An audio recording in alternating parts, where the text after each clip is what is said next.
Fala galera, eu sou o Gui do Tática Alvinegra e estou aqui com o Matheus, né, do Fogostat. Vocês já estão acostumados a assistir a gente aqui na Rádio Botafogo, em diversas lives, em diversas participações com a galera da bancada. E hoje a gente está aqui para trazer um vídeo, né, para trazer um formato meio diferente nesse pré-jogo contra a equipe do Juventude, que vai acontecer no domingo às 11 da manhã. E a gente quer falar um pouco desse confronto que está por vir, do adversário, da provável escalação do Botafogo, de quem a gente acha que vai a campo, quem pode decidir o jogo. Então a gente separou já alguns tópicos para a gente comentar aqui com vocês.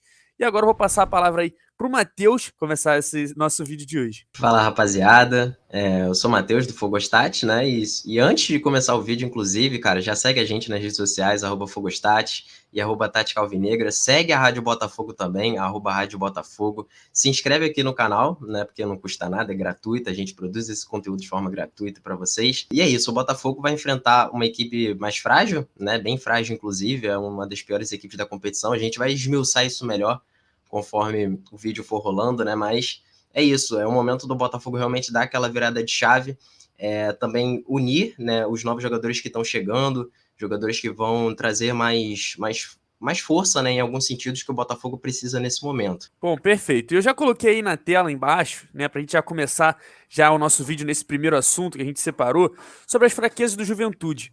Né, eu e o Matheus, a gente estava aqui comentando, né, antes de chegar aqui para fazer esse vídeo, os pontos fracos da equipe que é a lanterna do campeonato. É uma equipe com muitas fragilidades, é uma equipe que tem muita dificuldade em criar, é uma equipe que tem muita dificuldade também em se defender. Né, de cara, a gente já pode trazer a estatística de que o Juventude vive a pior sequência sem fazer gols no campeonato. São 3 partidas seguidas sem marcar, 3 derrotas de 1-0. E com o Humberto Louser foram 9 jogos, 4 gols marcados, e em 6 jogos eles ficaram sem marcar gols. Então a primeira fraqueza que eu queria destacar, e o Matheus vai complementar, vai esmiuçar o porquê disso, é essa fraqueza no quesito fazer gols. É um time que não leva perigo ao adversário, quando leva, não consegue transformar a chance em gol. E por isso é o segundo pior ataque da competição. Né? Então, assim, é uma equipe com muitas fragilidades que o Matheus vai comentar agora o porquê disso pra gente. Uma das maiores fraquezas do Juventude está muito na capacidade técnica, né, cara? Porque se a gente pega, por exemplo, o aproveitamento em passes progressivos, que é algo muito importante no futebol, né? Porque sem o passe progressivo você basicamente não progride, né? É autoexplicativo.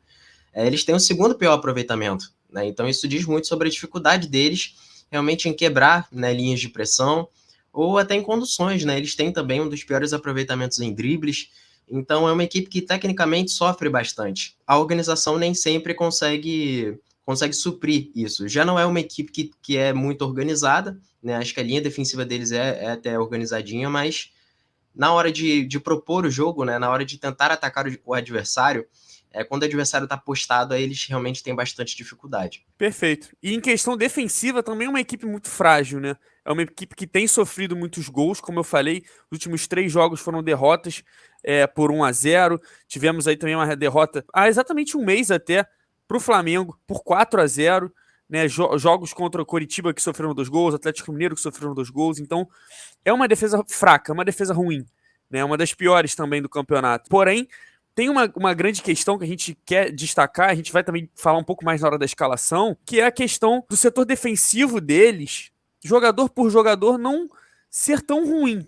Né? É uma equipe que sofre mais com a fragilidade do resto do time nessa hora de recompor. Né? A gente vai também abordar um pouco mais na escalação, mas é uma equipe que tem dificuldade dessa ajuda do meio de campo e principalmente também na recomposição. Então, é uma defesa que, claro, não é a melhor, muito longe disso, porém ainda tem algumas questões positivas, né, Matheus? Só que acaba, pelo contexto geral, sendo fragilizada. Exatamente. Eu fui dar uma olhada nos dados, né, para ter mais base nisso, e diz que o Juventude é a equipe que tem o segundo pior, né, índice de passes permitidos por ação defensiva. E o Botafogo está em 10º nesse ranking, né?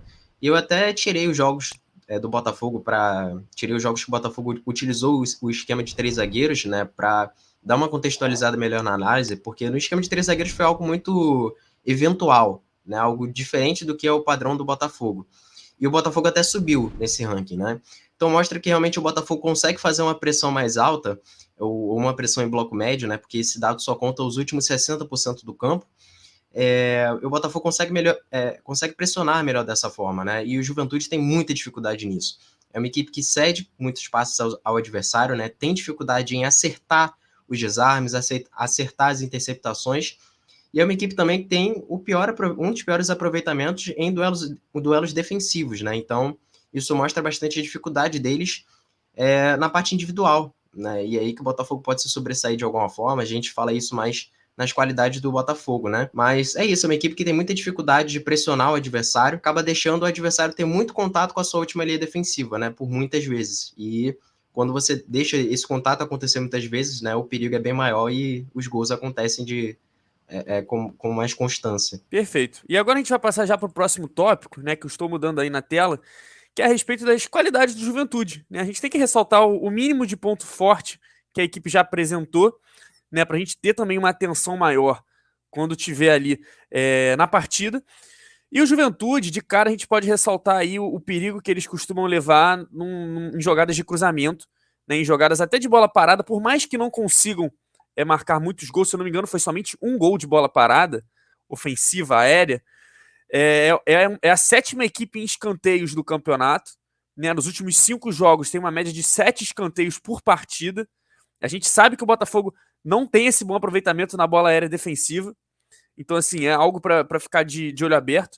E mais uma vez, eu pedi para o Matheus esmiuçar essa questão do ataque do Juventude, as qualidades que eles conseguem observar nessa questão da criação de chances, que apesar de ser pequena, de ser bem fragilizada, eles até conseguem. O Juventude, ele procura realmente muito essa bola aérea, né? Essa é a equipe que mais cruza, né, na competição, isso é bem significativo, mas contextualizando mais ainda, detalhando mais ainda, né, é a equipe que mais cruza do flanco direito. Então, algo que a gente pode notar de padrão do Juventude é procurar muito esse lado direito ofensivo, lado que atua o Marçal, então eles já vão ter uma certa dificuldade por ali, né? Vai ser um lado que eles vão tentar muitos cruzamentos, né? E é o lado onde atua o lateral direito deles, Rodrigo Soares. É um lateral que tem um certo aproveitamento interessante, né, de cruzamentos. Ele acerta ali 28%, acerta um cruzamento por jogo. O Juventude fez 7 gols de cabeça na competição, né? Como você bem disse, foi só um de escanteio, então eles tiveram muitas situações de escanteio, mas não conseguem concretizar muito bem, né? Essa organização em bola parada não acontece de forma muito boa. Mas os gols acontecem mais realmente desses cruzamentos, né? Esses cruzamentos levam perigo. Eles levaram um gol de escanteio, mais 4 gols de bola parada, então os outros 3 gols aí foram de faltas, né? Mas, de fato, é uma equipe que tem dificuldade para fazer gols de bola parada, mas mesmo assim insiste bastante nesse jogo aéreo. Perfeito. E a gente já pode conversar, né? Já pode passar diretamente para o tópico da escalação, para a gente fazer já um apanhado desse Juventude, também do que esperar dessa equipe para amanhã, sabendo e pegando já essas informações que a gente já colocou aí para vocês. Né? O Juventude provavelmente vem num 4-1-4-1, né? O que o Louser mais tem utilizado, porém é de se esperar um Juventude mais ofensivo, Juventude com um meio de campo mais criativo. A gente espera ter a participação do Chico, que rejeitou o Botafogo no início da temporada, e o Bruno Nazário, né? O perigo da lei do ex, com provavelmente a volta do Elton ali para ser o primeiro volante. Então a gente teria esse trinca de meio campo, que com a ajuda do Felipe Pires pela esquerda, que é um cara que é um pouco mais espetado, né? É um ponta esquerda que é um pouco mais atacante, é num estilo meio até mais Diego Gonçalves, né? Pegando aí, fazendo uma comparação com o nosso elenco. E é um cara que vai buscar mais o gol. E aí no lado direito a gente tem exatamente o que o Matheus falou, provavelmente um lado do campo preparado para cruzar a bola na área, né? Sem ter aquele jogador mais incisivo, mas um cara que vai ficar mais espetado e deve fazer esse cruzamento, seja o Soares, seja o próprio ponta direita que vai entrar no jogo. Então, assim, essa escalação do Juventude para amanhã, o Louser já prometeu ter algo mais de proposição de jogo, ter algo mais ofensivo, porque o Juventude vive um momento de crise na questão da criação, né? E aí entra a questão de procurar fazer mais gols e aí talvez até se abrir um pouco mais, o que pode ser bem interessante para o Botafogo, né, Matheus? Exatamente, cara. E, assim, um cara que tem sido utilizado, né, pelo Humberto Louser é o Paulo Henrique, né? Então ele faz meio que aquela dobradinha que muitas vezes a gente até achou que podia ser bom para o Botafogo, né? De 2 laterais direitos. Então o Paulo Henrique é um lateral direito que é mais incisivo, né, do que o Rodrigo Soares. Então ele faz aquela dobradinha para os dois ali se protegerem, né? E o Paulo Henrique acaba sendo aquele lateral mais avançado. Mas realmente, o Juventude tem perdas assim que são significativas. O Jadson, por exemplo, acho que é o grande desfalque, do Juventude, é um cara que articula ali pelo meio, né? Inclusive já passou pelo Botafogo e evoluiu, né, durante a sua carreira, mas é um cara que no Juventude acaba sendo importante, né, nessa construção. Como o Rafael Foster não tem sido muito utilizado, né, ultimamente pelo Juventude, o Rafael Foster é um cara que tem muitas falhas defensivas, né, mas na construção ele é um cara que acaba ajudando, né? Ele é inclusive um dos zagueiros ali que mais tem passes progressivos na competição. Então isso mostra que a construção ficava muito por conta do Rafael Foster, e talvez por isso que o Juventude tivesse essa dificuldade, né? Então, saindo o Rafael Foster, eles têm até uma consistência defensiva talvez melhor na última linha, mas aí você nota que realmente a dificuldade de construção aumenta mais ainda. Então, é ver realmente se a construção deles vai ficar mais a cargo do Chico. Então, é fato que o Botafogo ali conseguindo neutralizar 2 ou 3 jogadores, né, a gente já consegue evitar muitos perigos do Juventude. A gente nota que é uma equipe bem limitada, né? Depende muito de uma individualidade de alguns jogadores ali que fazem o seu jogo rodar. Perfeito. E aí, já passando agora pra gente falar um pouco de Botafogo pra esse jogo de amanhã, eu já quero, com o Matheus aqui, pegando tudo que a gente já falou também, estipular uma escalação do Botafogo, como a gente pode também depois aproveitar esse estilo do Juventude no jogo de amanhã.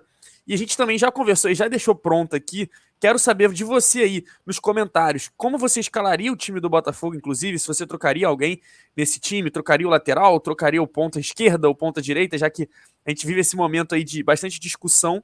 E eu vou colocar aqui na tela a escalação que a gente montou aqui antes de começar esse vídeo, que é com Gatito, Daniel Borges, Adrielson, que entrou muito bem na vaga do Sampaio no último jogo, Cuesta e Marçal. No meio, Tietê, Eduardo e Lucas Fernandes, o que a gente tem visto, né? A gente vai voltar a ter a trinca junta, né, desde a partida contra o Ceará, que a gente não teve, né, por conta da suspensão do Lucas Fernandes no último jogo. E no ataque a gente botou Vitor Sá, Erisson e Jefinho, né? E aí a gente não sabe quem seria na esquerda, quem seria na direita. Eu aí, a princípio, coloquei o Jefinho na esquerda e o Vitor Sá na direita. Mas é algo que eu queria até debater com o Matheus rapidinho, antes de a gente passar para quem pode decidir esse jogo pro Botafogo. Com quem você iria na esquerda e com quem você iria na direita para esse jogo contra o Juventude? Cara, considerando que eles podem atuar no 4-1-4-1, né? Já é um esquema que ali com o meia mais atrás e os 2 meias mais à frente, e talvez algum dos pontas fechando um pouco mais nesse jogo por dentro, acho que pode ser importante sim a gente ter um jogador mais espetado pelo lado.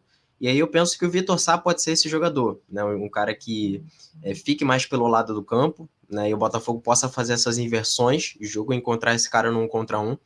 E, inclusive, o Vitor Sá até teve situações assim na última partida, né, quando ele atuou contra o Juventude no primeiro turno.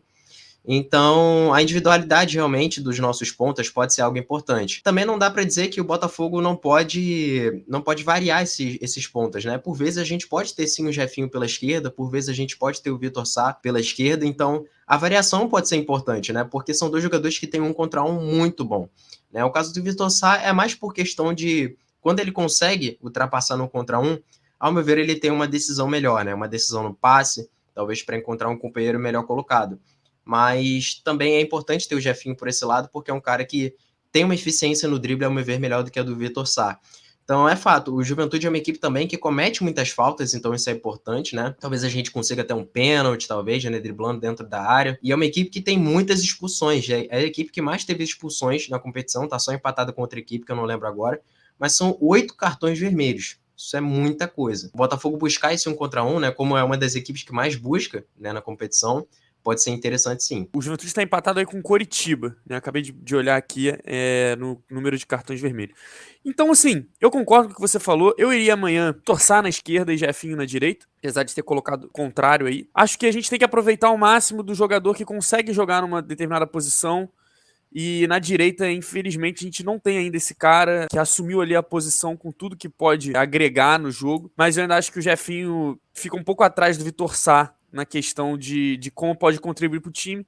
Eu colocaria ele na direita nesse jogo. Mas, Matheus, agora pra gente já ir para essa parte final do vídeo, pra gente já encaminhar para o encerramento, quais jogadores podem decidir para o Botafogo? Como a gente pode ganhar a partida de amanhã de maneira bem sucinta, de maneira bem resumida? Pode também falar de jogadores vindo do banco, tá permitido também. É interessante, né? Porque é um jogador que, por exemplo, pode pintar no banco do Botafogo, né? Inclusive já tá no bid.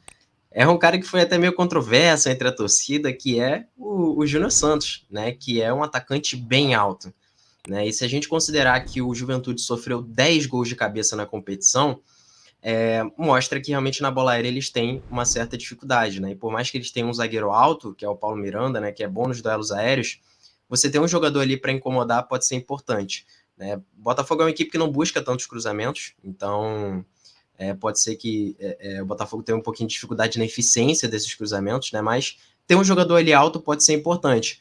Mas atuar na transição também é algo que o Botafogo mostra que consegue trazer mais perigo. Então, realmente, jogadores que podem decidir para o Botafogo podem ser os pontas. E o Lucas Fernandes, cara, que é o principal nome do Botafogo, ao meu ver, na temporada, né? Um cara que rende muito bem, né? Organiza muito bem o meio de campo e pode achar muito bem esses espaços, né? No meio do Juventude, que tem essa dificuldade na pressão. Esses jogadores realmente podem decidir para o Botafogo, podem fazer a diferença. E se for para destacar alguém na parte defensiva, Marçal, né, o cara que pode anular aí esse lado direito do Juventude, né, e inibir esses cruzamentos. Bom, então para finalizar mesmo, palpite, né? Eu já vou deixar meu palpite aí, vou de 1-0, aquele 1-0 chorado, sofrido. Até porque o Botafogo, a gente apurou aqui, não ganha do Juventude fora de casa desde 2001. São 21 anos quase sem vencer o Juventude fora de casa. E também o Botafogo tá desde 2007 sem vencer o Juventude. São 4 partidas sem vencer, né? Isso juntando em casa e fora. Então eu vou de 1-0 chorado, gol do Eduardo. 1-0 chorado, gol do Eduardo. Até rima. E você, Matheus? Cara, eu vou de 2-0, por quê? Acho que o Botafogo consegue fazer um golzinho ali no primeiro tempo, e aí é o momento que o Juventude vai sair para ataque, o Juventude vai se lançar mais ainda, aí é o momento que a gente pega o contra-ataque com o Vitor Sal, com o Jefinho, né, e a gente consegue fazer o segundo e matar o jogo. Então, acho que os gols vão sair do Erisson, acho que o Erisson consegue marcar um golzinho aí numa transição, talvez. Eu sempre falo alguém diferente, né, acho que vai ter gol do Adrielson de cabeça, sei lá. Um golzinho no primeiro tempo, talvez, né? Um golzinho de bola parada. Acho que faz sentido. Bom, perfeito. Esse foi então o nosso vídeo aí de pré-jogo Botafogo e Juventude, que acontece amanhã, né, domingo, dia 21 de agosto, às 11 horas da manhã. Espero que a gente consiga voltar a vencer, consiga esses 3 pontos contra o Lanterna. Agradeço a você que assistiu até aqui.